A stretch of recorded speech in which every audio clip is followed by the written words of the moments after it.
What's going on, guys? Welcome to my first podcast. My name is Ben Azoulay, known as King Azoulay. I have here with me my very close buddy ever since childhood. His name is Meir Waknin. He is considered the papa of crypto. And he's going to tell us a little bit today about what crypto is, why it's good to be in crypto. I'm going to give you guys a little bit of information about real estate, business, ways to make more money, and crypto as well. And together, hopefully, after this podcast, you guys will understand a little bit more about what money is, how money comes to the world, how money loses value, and how you want to protect yourself and also free yourself. Take the power back by having crypto. So, Meir, welcome to the show. Thank you very much for having me. It's an honor to be with you, my friend. And I've never been on a podcast to myself. I've always been at home doing my day trading with the stocks a couple of years ago. And then I discovered crypto. Everyone's talking about 100x, 1000x. I'm like, what the hell is going on here? What does this mean? So I started researching it. And, I don't put my name out and my information out unless it's verified and really, really gone through, Right. 100%. So what I used to do is I used to look at FDA approval stocks that have FDA approval news that are like $1 or $2, and those usually double to triple within a day or so. So I quit all of that and I decided to go into crypto and learn about it for the money part. But then I started understanding, everything behind it and what it stands for in the technology. And that just blew me away. So I ended up being in crypto for about a year and a half now. And then I went ahead and started a news website. Actually, just recently, I wasn't even going to announce it, but I'm announcing it now in honor of you, a little bit prematurely, but hell, it's out there. It's Coinbuzzreport.com, Coin, B-U-Z-Z, report.com, and you get all the news for crypto, and I'm just here advocating for crypto for the world. Well, welcome to the channel, Mr. Waknin. And just so you guys know, Mr. Waknin here never comes out of the shadows. This guy literally works, and does his thing, and unfortunately never comes out. So thank God I was able to get him out here and get him to talk to us and explain to us a lot about crypto, because he really knows what he's talking about. And a lot of the guys out there, I'm sure, want to know what crypto is and have no idea and really don't know how to research it properly. So tell me a little bit about how exactly we get the power back to the people, and what is it that is so great about crypto, which I already know, but I want you to explain it, because I think if you remember about 10 years ago, it was when you told me about crypto and I went into Bitcoin, and it was great. It was great. I bought it at a very low price, made a lot of money with it, and still buying. I wasn't buying it at the hype when it was at 50, 60,000, but I'm still buying it right now here and there. And, thank God that you told me about it, because that pretty much set me up for life. Yeah, I was too busy working in the club business back in Vegas. What was it, like 10, 12 years ago? I was actually the former marketing director for Hustler Club in Vegas, appointed by Harry Money directly himself. And so what I did is I built one of the strongest, biggest teams on the Strip for club promotions. And, back in the day when people were literally stabbing each other for spots on the Strip, I was able to make friends with everybody and work together in sync, never screwed anybody for $1. And built an empire out of that. But yeah, it's one of my biggest regrets, because I remember mentioning to you Bitcoin. I'm like, wait, there are people that are talking about Bitcoin. This freaking nerd over here is talking about Bitcoin, and I'm this cool hotshot, club guy, thinking he's, cool on top of the world, talking, 6, 7 strippers on the rooftop of Hustler. Like I got them all around me, and they're telling me all their freaking problems. And I'm here, Mr. Therapist, and oh, let me help you with your problems and go home. You know what I'm saying? Like, that was my life, and thank God I told you about crypto, but I wish I would have gotten in Bitcoin at that time, And it is what it is. When you're around that kind of community, sometimes the urine will just drive up to the brain and make you think you're on top of the world. And look at little things like crypto back then that means nothing. But I took my chance. I threw $2,000 in there. Yeah. And as it started going up, I got more excited. So I started putting in more and more money. And I can't tell you how grateful I am for you telling me that. But I remember at that time, you pretty much took over Vegas. Nobody was able to make a move without you. no stripper was shaking her butt without your consent. Well, not really, but I mean, I was promoting the clubs, and I had everybody working with me. You know, I would get paid a little commission, and then I give a little cut to the bartenders, the doormen, the street workers, anybody and everybody. I was just giving them a cut from referring the business. But yeah, I learned a lot through that, and thank God by missing out on crypto and seeing what's happened, I was able to get back into it. And I'm here to literally help the world and explain to the world, because we live in a society and in a country where we take a lot of things for granted. Where you have a country like, for example, Lebanon, where 90% of their currency has been cut within a matter of one night.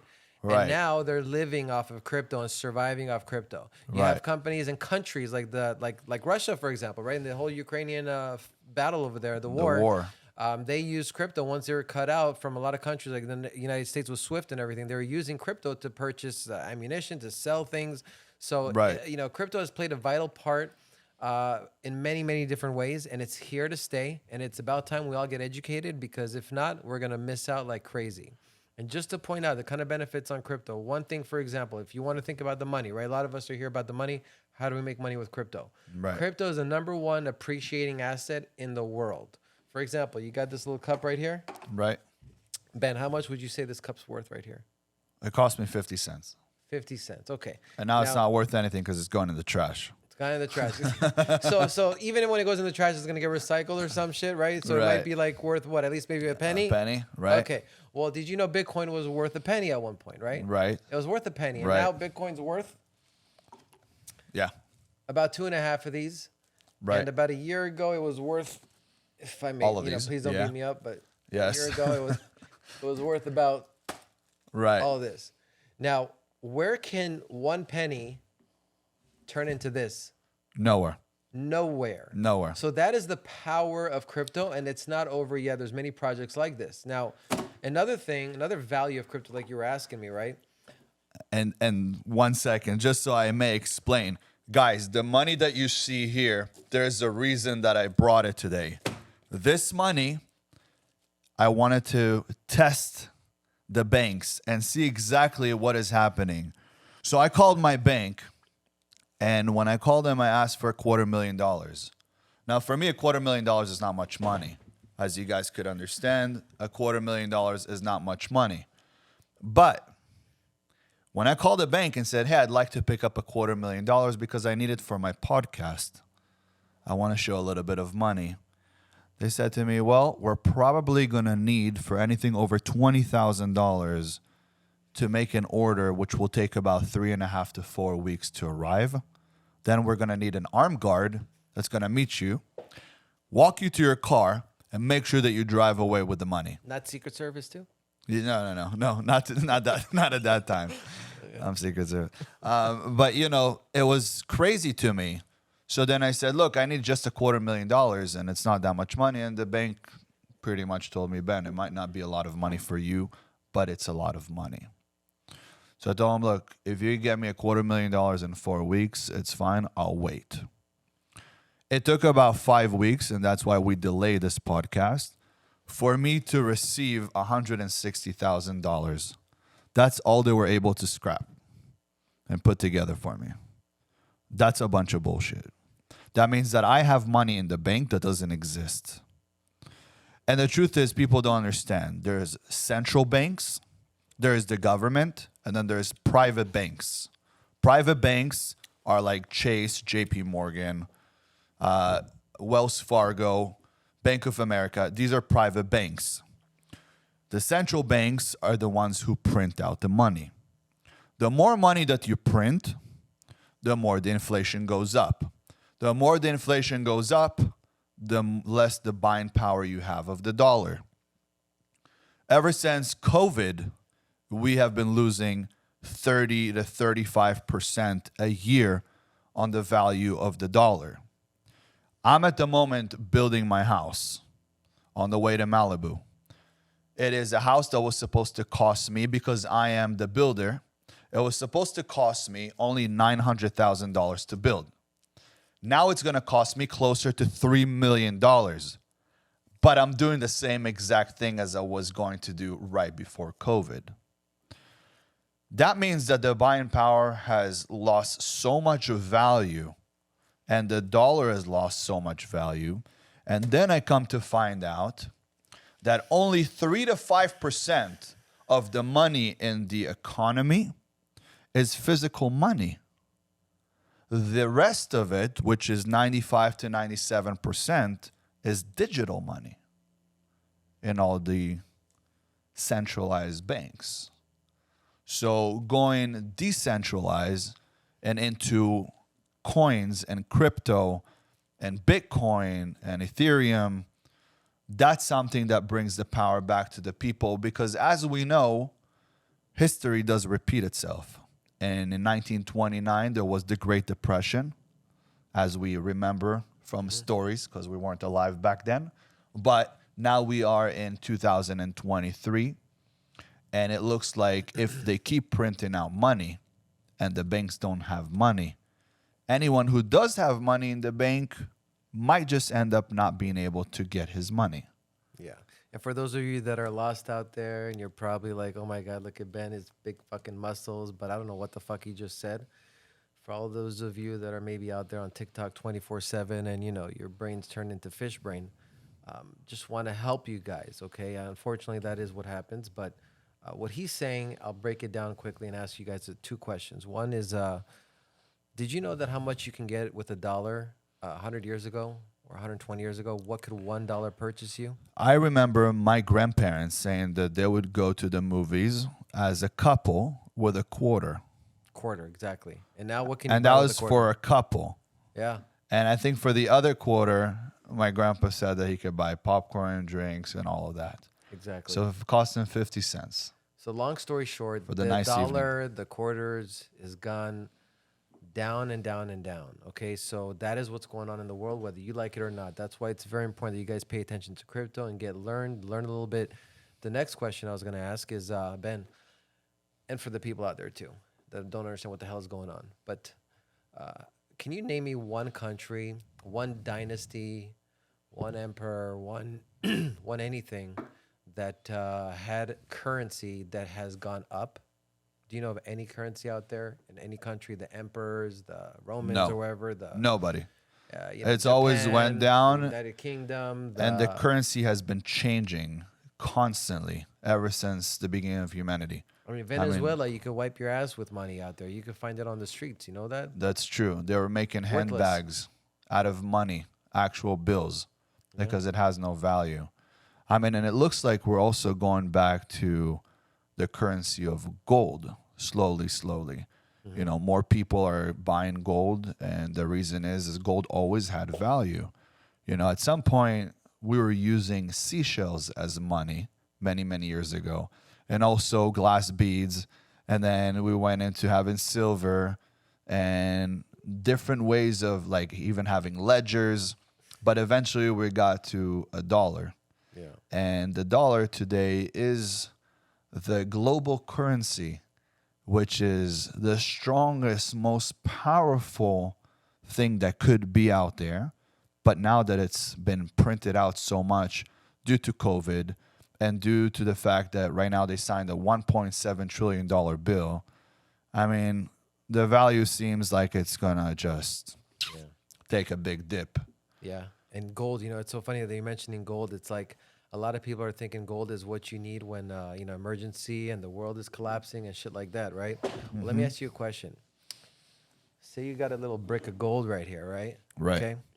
And you're trying to leave the country, or you're trying to cross maybe the river over there. Right. What are you going to like pull a hammer out of your ass and start chipping a little bit of that gold and giving little pieces over to the guy to let you get, you know what I'm saying? Right. It's retarded. So gold, you just take it out of the ground to store it somewhere else. Crypto is like digital gold, only you can take little pieces of it, you can buy things with it, you can transfer it wherever you want. It is digital gold. It's amazing. Like right now, if you wanted to take, okay, let's say I have $10 million in my bank account, and I obviously want to just get out like a little tiny bit of it, and I'm not able to. But if I had it only in crypto, I don't need anything. I just fly to another country, download the app. You know, as long as I have my code and my passcode, I could just enter it from anywhere in the world and use it. Correct. I mean, you could buy a Lambo right now. You got a Lambo, right? Right. Ben? Yeah. So that Lambo is how much value? That would you say? It's about how much? $365,000. All right, man. So let's say you sell it to me for whatever, 300 grand or 200,000, right? Right. You could literally press a button, and within a couple seconds, I have that money in my account. You don't gotta ask no questions from anybody. You gotta ask no permission. Not to sign any You don't gotta paperwork. sign no goddamn paperwork. No, my brother-in-law actually is trying to purchase some real estate, right? Right. And he's got to answer so many questions. It's taken him like a week just to, do a wire transfer. Right. Why the hell should I ask anybody To use anything? my own money. Like, why? Right. Why should I do that? I work so hard to get that money, right? Right. So that's what crypto does. It gives power to the people. It gives power to everybody who uses crypto. And it is instantaneous. And the guy who created Bitcoin is Satoshi. Now, from what we understand, Satoshi never even took a coin to himself. And he's never actually revealed himself, which means he created this for the people. And I believe he did it, probably was working on it much before 2008, but right after the crash, that's when it was released. And it's almost like he saw what was coming. Yeah, definitely around that time. I mean, he saw how the banks were. He saw how people lose all their money. Because even today, Ben, if everybody decides to go to Wells Fargo and take their money out, it ain't going to happen. Right. It's going to shut down. No, of course. They don't have the money. If there's a bank run, you are effed. Right. Okay? And if you are in, like, let's say Russia or China or some other country like that, there's, like, limitations on how much money you can take. Like $20 or some crazy amount. Why the hell That's crazy. Why you got to go through that? And something that a lot of people don't know, but gold actually becomes cheaper right after the holidays, like Christmas time. And the reason is Christians and Catholics, the old timers, they keep money in gold. And right before the holiday, they go sell gold to get money to be able to buy presents for their kids and grandkids. And then right after the holiday, you can buy gold for cheaper just because the market is being flooded with gold. But it's crazy to think about it, because if I wanted to now leave the country for whatever reason and I had with me a stack of gold, how do I get it anywhere? Right? Yeah. Like everything is being checked and like overwatched, In Louisiana, when they had that big flood, remember that crazy flood or hurricane or something they had in Louisiana years ago? They had a lot of flooding. A lot of people lost their houses and everything, right? So they were literally trading, from what I hear, like cigarettes as currency. Like They were trying to, little things like that. You're not going to go and get your gold from your freaking, safe that you have wherever and go walk around with a brick of gold. Because I'll tell you something. If the world is going on like that, and there's shit going on out there, and the world is crashing, someone's gonna get jacked for his brick of gold. I'm gonna take your gold. I'm gonna take your. If you're walking around with the gold and you're out there chipping a little piece to pay me, I'm taking that gold because I'm saving my family and I'm paying for them. Okay. Right. So crypto is where it's at. You guys got to get more knowledgeable about it. And people don't understand. If your kids are suffering and they're not being fed, parents will do anything. Correct. Parents will then go back to the beginning of time, Neanderthal time, cave time. They'll kill other people to get food for their kids. Even in Afghanistan, there's women that are using crypto to pay for things right now. There's a lot of countries out there where people are oppressed right now, and they're using crypto just to pay for simple little items, to be able to pay for communication with the outside world. They're paying for a lot of things to help their lives, and they're mining Bitcoin just to literally survive. This is very important. This is freaking real. So we got to wake the hell up. Stop, being stuck out here in the United States where we just have everything given to us and everything looks dandy and nice. It's nice that it is for now, but what are you going to do if one day the dollar goes down 90%? Right. What are you going to do to protect yourself? Right. What are you going to do if all of a sudden, I don't know, things go down? So it's very important to get into crypto, at least have a little bit, in my opinion, and get educated about it, because the technology is just amazing. And now tell us, how is it that you buy crypto? Where do you keep the crypto? Which wallet? What should you not be on? What apps? Tell us a little bit more about this. Well, the best way to have crypto is to save it in what's called a hard wallet. A hard wallet is like a chip that you just keep it on there. You have 12 to 24 words as your password. A lot of people, what they do is they purchase crypto with their cash on exchanges like Coinbase. It used to be like FTX, which was a big scam. Binance. So these are exchanges, right? Like let's say you go to another country and you want to exchange your cash, okay? Right. Now, when you go to that airport and you take your little $1,000 and you exchange it for whatever currency, right? Let me ask you a question. Are you going to leave that money with the person who just exchanged your cash? No. That's stupid.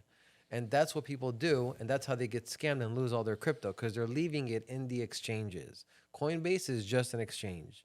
They charge you a fee for fiat to crypto. So the best way to do it is you go in there, little bits of pieces at a time. You know, if you got like $30,000 worth, don't go put 30 grand right away into a damn exchange. You're retarded.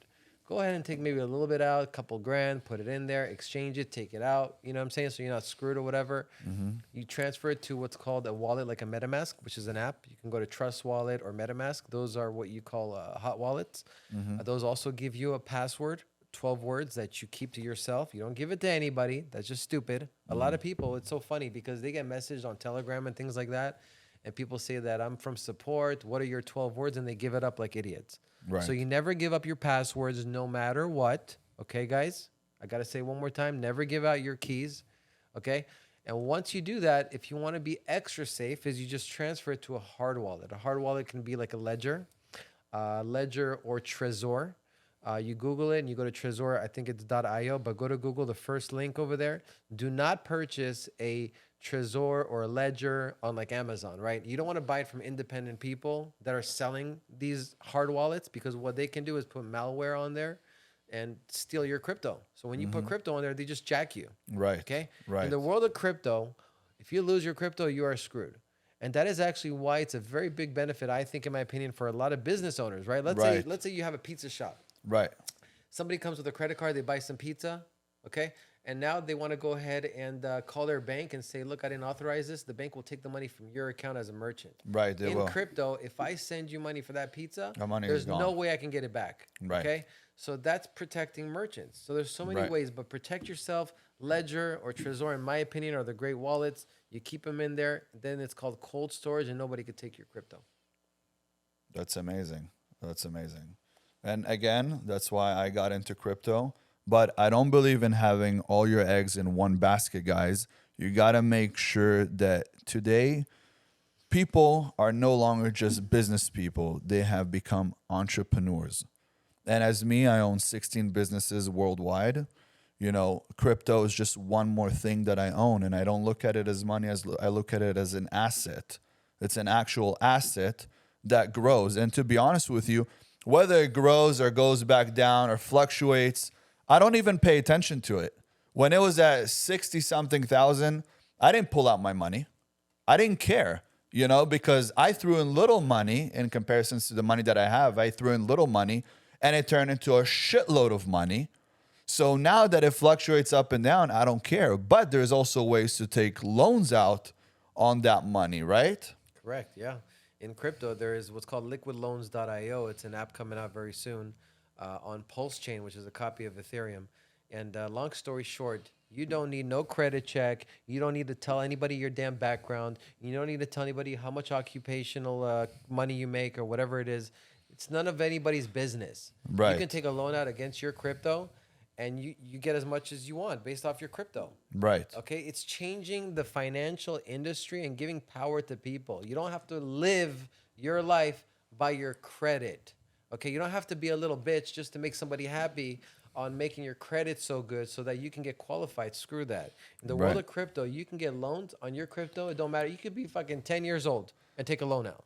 And talking about credit, let me tell you something. So I leased a car a long time ago. And when I brought the car back, the guy checked it and everything was perfectly fine. Then they sent me a bill for $3,500. Said that there was some damage to the bumper. When we signed the papers, everything was perfectly fine.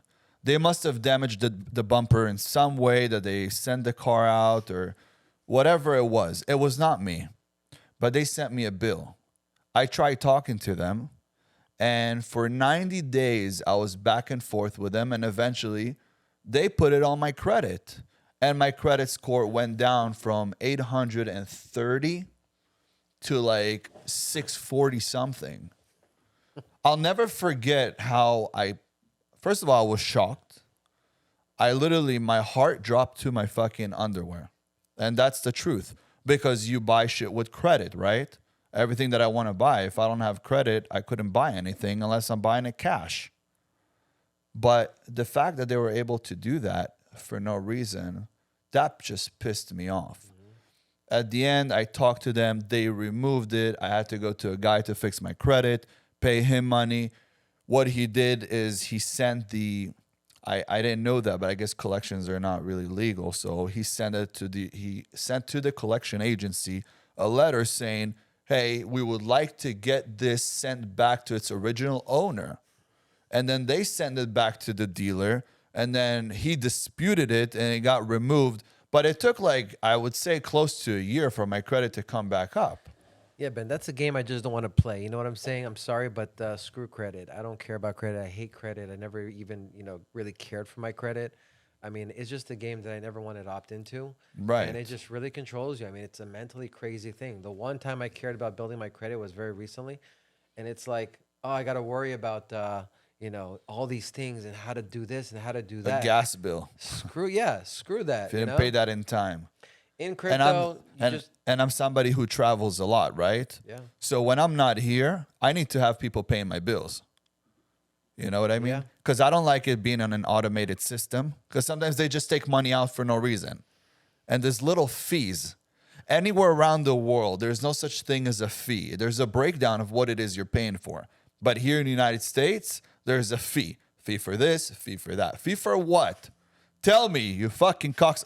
Fee for what? Yeah. And it drives me crazy that there's a fee, just with no breakdown of what it is. Well, see, what people need to understand is that crypto is just a spreadsheet, okay? Bitcoin, for example, is just a spreadsheet, and it records transactions, okay? And it's on a live ledger, so you could see everything transparently. So 1 + 1 = 0. There's no way you're going to change that. When you're dealing in the finance world, you got to deal with all these different factors of how people think of you, what they're looking at, how much money you make. They're looking at your race, they're looking at all kinds of things to make an evaluation on you. Screw all that. What I love about crypto is that it is black and white. It is code. And with code, you cannot mess with it. So if you go into the code and you say, look, I want to take out $1 million fucking dollars, here's another $500,000 or whatever it is of my own money in the code, it will give you money. It will give you your loan or whatever you want. And you don't have to pay crazy interest rates and double, triple your money. That is all BS. And that is why the banks, don't like crypto. But I personally believe, Ben, is that the banks and, crypto world does have to coexist and figure a way to coexist because the banks are big and the people are big. And crypto is never going anywhere. It is code. So there are ways I think that they will coexist. I definitely think they need to. But as far as government and control and all that, I think it does help the people. It's a crazy world that we're in, and I think it's just we need to get educated and just learn more about it. And one thing the people don't understand is that the more money that's being printed out by the central banks, and printed out, I mean digitally, and they're taking that money eventually gets paid back to the central banks, or else the market and United States will crash. It needs to be paid back. And the way it's being paid back is through taxation. Today, I pay 50% in taxes. Back in the day, you'd pay 1%, 2%. Slowly, it goes up and up and up. That means for the whole year that I'm working, 6 months I'm working for Uncle Sam, and the other 6 months I'm working for me and my family. Yeah. Yeah. What's the problem, though, is that even the country, even America, United States right now, the problem with our debt crisis right now, we're at about, I think, $32 or $33 trillion in debt.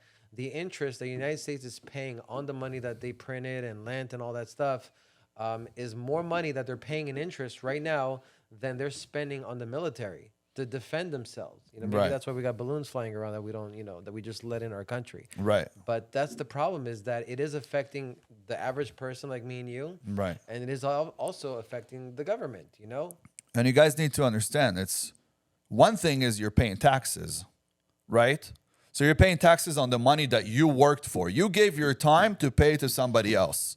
Then on top of that, anything you buy has tax on it. And then if you purchase a home, now you're paying property tax. All your money is pretty much gone. That's why people are living paycheck to paycheck, even when they make more money than the average Joe Schmo. And the reason is because the Joe Schmo will rent an apartment for $2,000, and the guy who makes 150,000 now owns a house, but that money goes into paying off the house. So yeah, maybe in 30, 40, 50 years, that young kid will now own the house by working that job. But that's all he's going to own is a house that's going to be left for his kids. That's it. Yeah, no, man. I mean, it's not living life. That's the truth. Those days are gone, Ben. You know, back in the day, it was really cool to save money.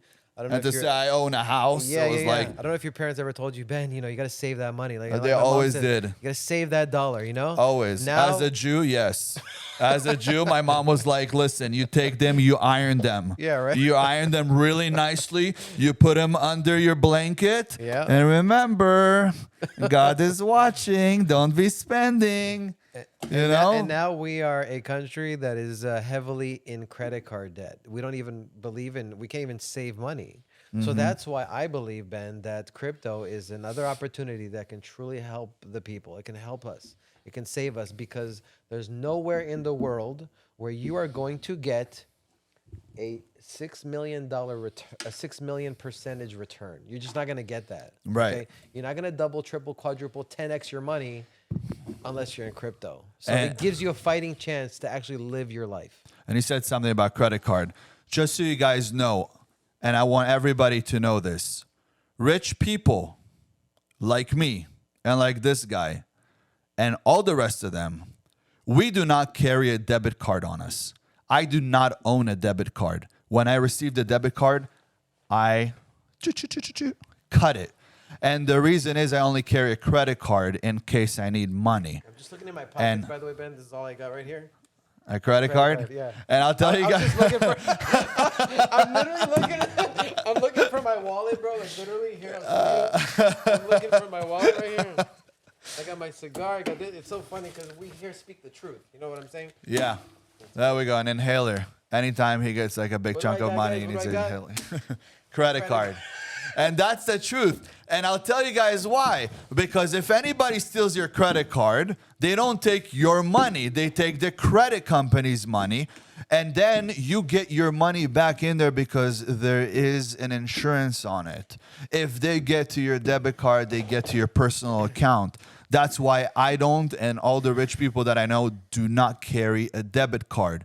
Debit card does not exist to us. So we carry a credit card, but it's much nicer having money in crypto. But you know what's funny is about crypto. You know, I love how you can't really get scammed if you know what the hell you're doing in crypto, right? Right. But what's funny, man, is that with a credit card, you can get a credit card copying machine or something where you can copy someone's credit card, right? Right. And you right. can literally just take that credit card, the fake, like print it out or something. Right. And I saw this somewhere else, but you could just use credit cards everywhere because if you go pay with a credit card, I mean, what do you need? Like a little signature. It's not even PIN related. I don't know if you Right. noticed that. No PIN, and you don't need an ID. Ridiculous. It's so ridiculous. It's like the financial world out here is so behind. And that's right now why they're threatened by crypto. Okay. A lot of banks, financial institutions, because it's very advanced. Right. It is very advanced. And now, you guys, this whole episode is not going to be just about crypto. We're going to talk about a couple more things. But one thing I do want to share with you guys, the reason that I brought him on board is because he has came up with a website that he's developed with him and his team. And they developed a website that will allow and help young people and all people in general. But I know a lot of the young people that are going to crypto to get every kind of information and the latest information out there as quick as possible. So whatever comes out an hour ago, it's on his channel.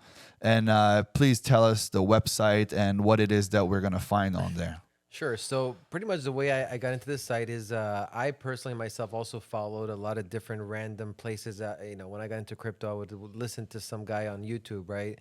Talks about this amazing crypto. I get in, I lose my shirt. Okay. So, I see a lot of different news sites and there's a lot of great sites out there, but it's just like I get confused, and they say a confused mind does nothing. Right. So what I did is I decided to get the top websites out there that talk about crypto, the top news, the correct ones, the good ones that have a good name behind them, right? That are reliable and trusted. and I put them all together into one site. And I personally curate the information. I make sure that I go through everything. I highlight the ones that are important.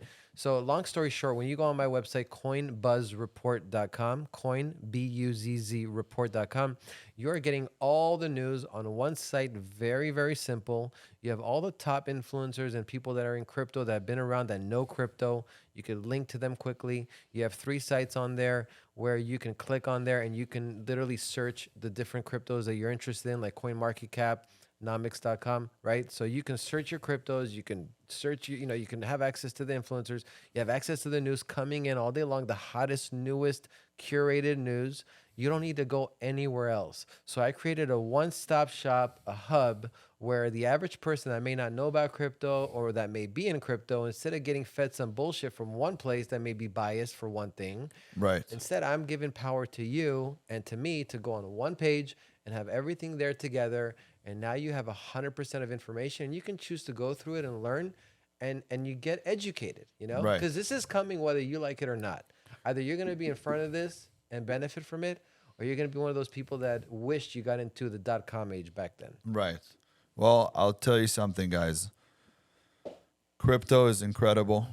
It's wonderful. It's done some miracles for me and for him as well. But I'll tell you that me and him have been big investors in real estate for many years. And we have assets. He's got buildings that he owns. He owns commercial and residential. I own a lot of residential.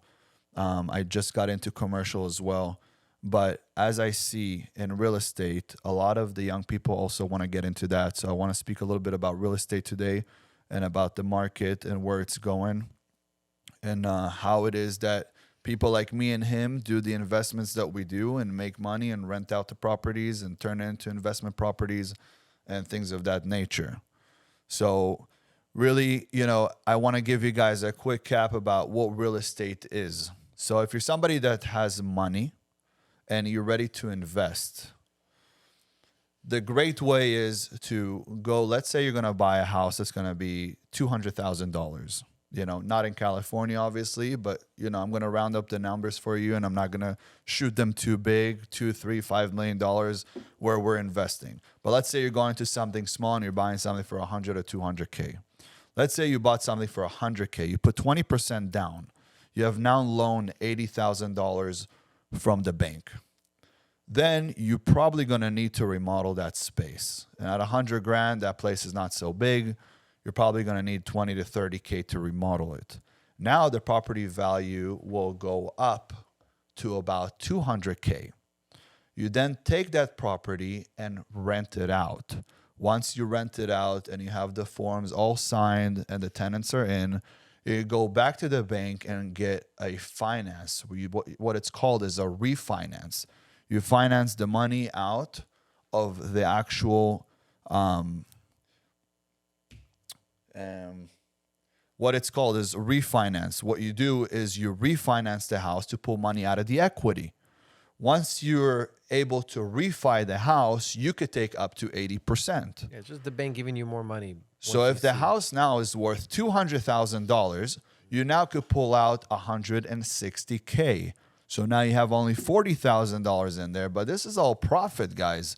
You take that money and go buy a property again, do the same thing, rent it out, show that it's being rented, show that it's paying itself, and then you can refi again. When you do that, you don't need to show how much money you're making or any of that because it is an investment property. Probably on the first property, you're going to need to show how much money you're making and that you could get a loan. But once you've done that and you rented it out, then you don't need to show anymore. So this is one way with real estate. Now, me and him do bigger real estate where we buy a property, we tear it down, and we do new builds, all custom homes. You want to share with us one of the latest homes that you've done, or would you like me to share one of mine? Well, I know you're working on the one in the valley over here that you built. There's the one in up, Encino. right? That's an amazing project. If you talk about that, I just finished a project in Encino. I purchased a property for $2.2 million. It was a teardown. I teared it up. I pretty much built 7,500 square feet home. And also I did a 1,600 square foot guest house. So putting it together, it's almost 9,000 square feet. And I have a huge garage, 6-car garage. That property cost me $3 million to build. But I sold it for $7.5 million. But then after that, you guys are looking at it, well, it cost $3 million and you bought it for 2.2. Wow, he made $2 million. It's not like that, guys. I bought it for 2.2. I put another $3 million. There was also permit fees. Now there's homeless fees out here because you got to pay for the homeless that they're not helping out, right? It's crazy. Then on top of that, you have selling fees. When I sold the property, I lost 5% because I had to pay the selling fee and the closing fee and the realtor's fee, and all of those things were paid. So I didn't really make that much money as you guys think, $2 million. But I also took a part of it as a hard money loan, and it took me 2 years to build it, and I pay about 8% yearly on that hard money loan. So at the end of the whole thing in the shebang, I made about $1 million. And it took me 2 years from start to finish. But on that $1 million, obviously, we got to pay taxes as well. So yes, it's big money. Yes, it's a lot of money. Yes, I do multiple projects like that per year. And that's why it grows bigger and bigger and bigger. And the money is just more and more and more. But at the end of the day, it is also a lot of headache. And if you're not somebody who could take on yourself dealing with subcontractors, a lot of workers, employees, dealing with the city or with counties or all of those things, that's something that you should probably not take on. But you should start with something small. The smaller things are buying, remodeling, renting it out, investment property, and so on and so forth. But what I do is I mainly buy, build, sell. Buy, build, sell, buy, build, sell.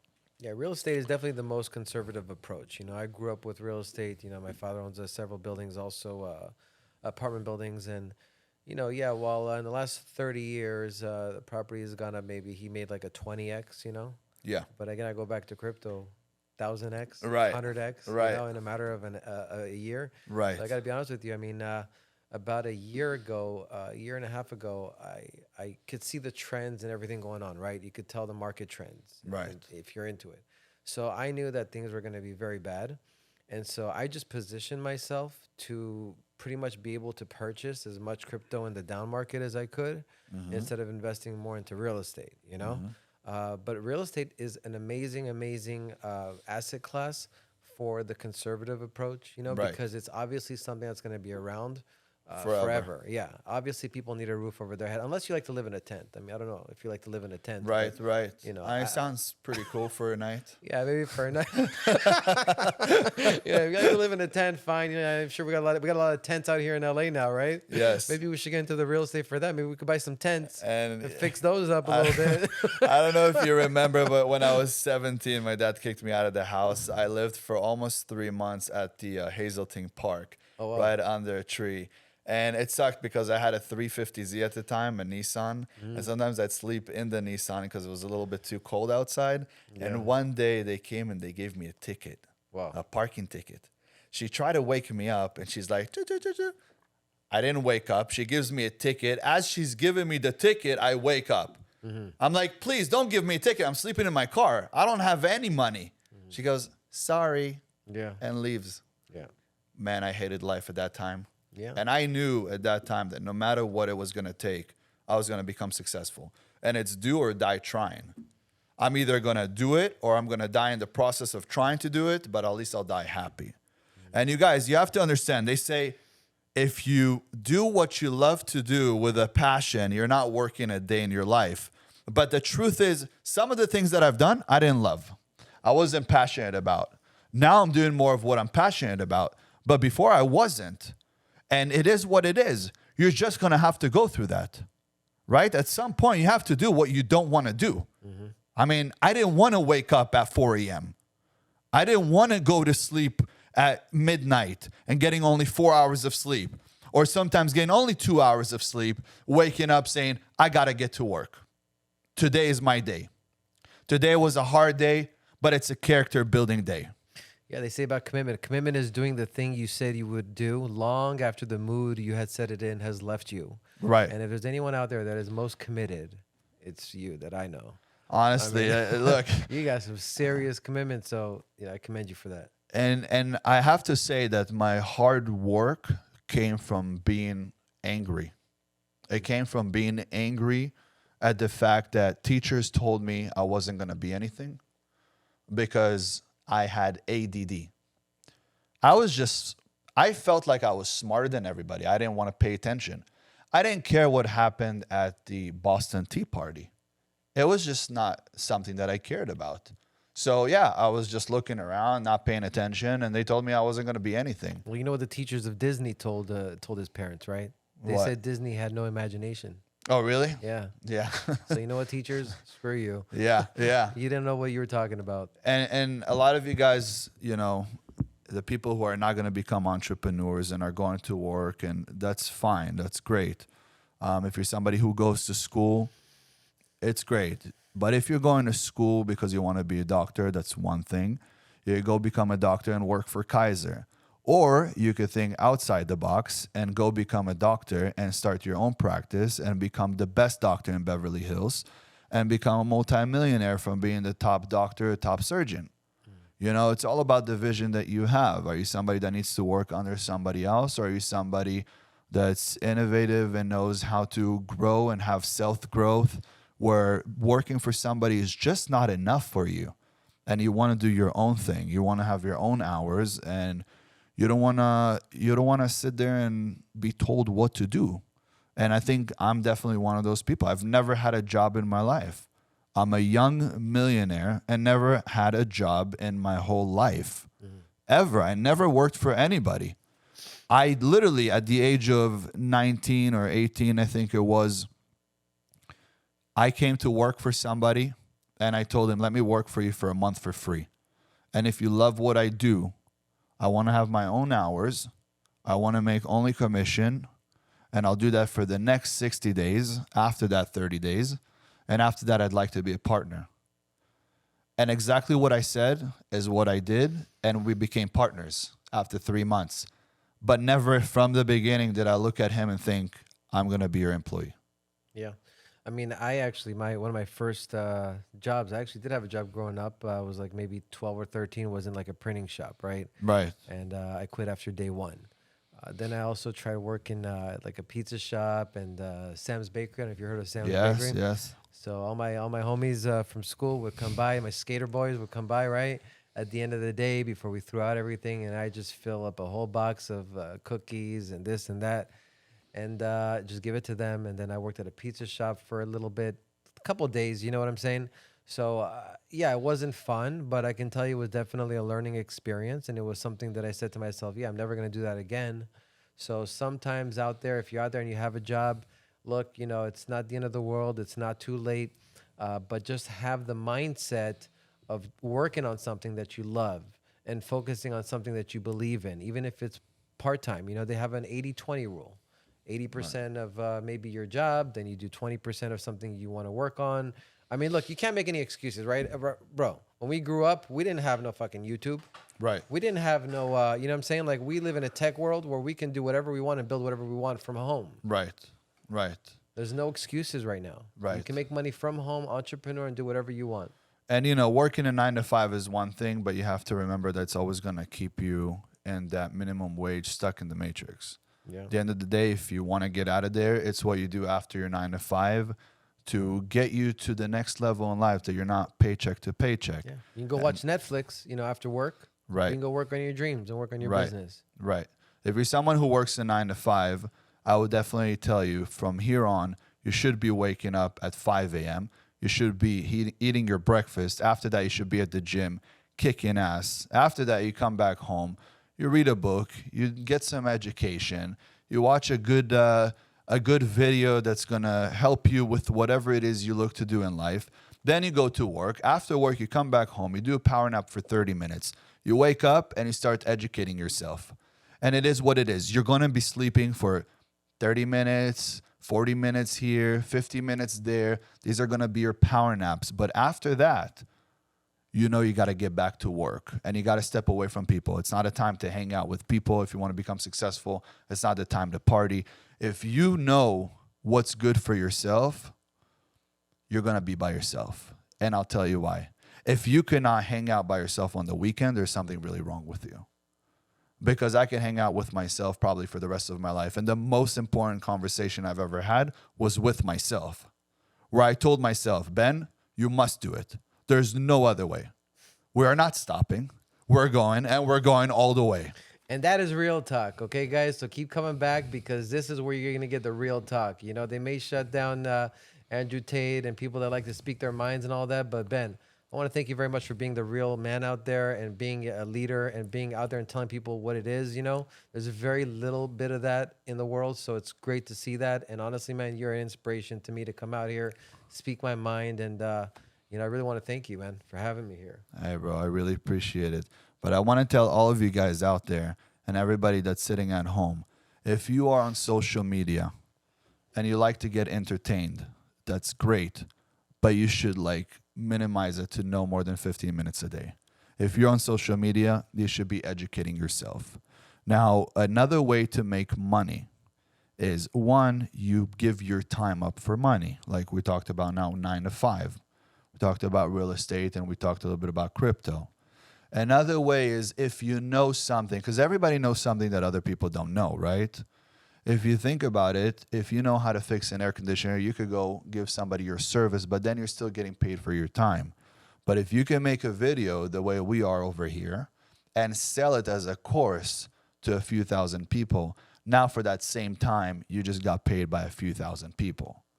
So there's always something that you could create that other people could benefit from, because what you know and sounds simple to you might not be that simple to somebody else because he's never heard of it. He doesn't know how to do it.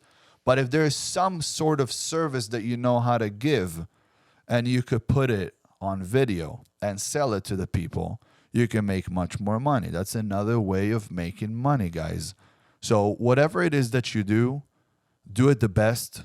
I would say that waking up early in the morning, getting a good workout. You know, you don't have to look like me looking like a bodybuilder or a fucking top kickboxer. You don't need to. I was a cage fighter. I was also, bodybuilder for a while, and I've done it all. But at the end of the day, it will help your mental health if you'll get in the gym, if you'll eat good, you'll eat right, get rid of all those sodas and the sugars that you don't need. If you will look good and feel good, your energy will just strive you to do better in life. Then you get to your 9 to 5. Once you're done, go educate yourself. And at some point in life, you have to stop learning and actually doing. I never in my life, I'm a high school dropout. I got out of school at the age of 15, but I never let school get in the way of my education. And what I'm telling you guys here is that if you have something inside of you that's calling you and telling you that you need to come out here and do this, that's not you. That's God. The creativity, I like to say, creativity is the closest thing to God. That's you getting information from God. And that's how revolution has happened in the world. When a bunch of men have sat together and thought, what can we do better? And people are going to look at you like an outcast and an outsider. But you need to go to the outside to see what's in the inside, because the people on the outside have created a great world for the people on the inside. And you have to think, are you in or are you out? And that's what you got to go for. Go out there, do it, kick ass. Don't let anybody stop you. Anybody that tells you you're crazy, give him the finger. Tell him, thank you very much. Have a blessed day. I'm going to go on my way. And just ghost everybody. Go out there and do it. Hell yeah. I love that, man. Well said. Thank you very much for having me on here, bro. Thank you for coming. You guys will be back here. We're going to do another podcast very soon. Thank you guys for watching. And we'll definitely give you guys everything that just will educate you. And yes, there'll be a little bit of humor, but at the end of the day, it's all education, and we want to make sure that you guys are doing better. Leave comments, make sure to subscribe to the channel, and I'll see you guys on the next one.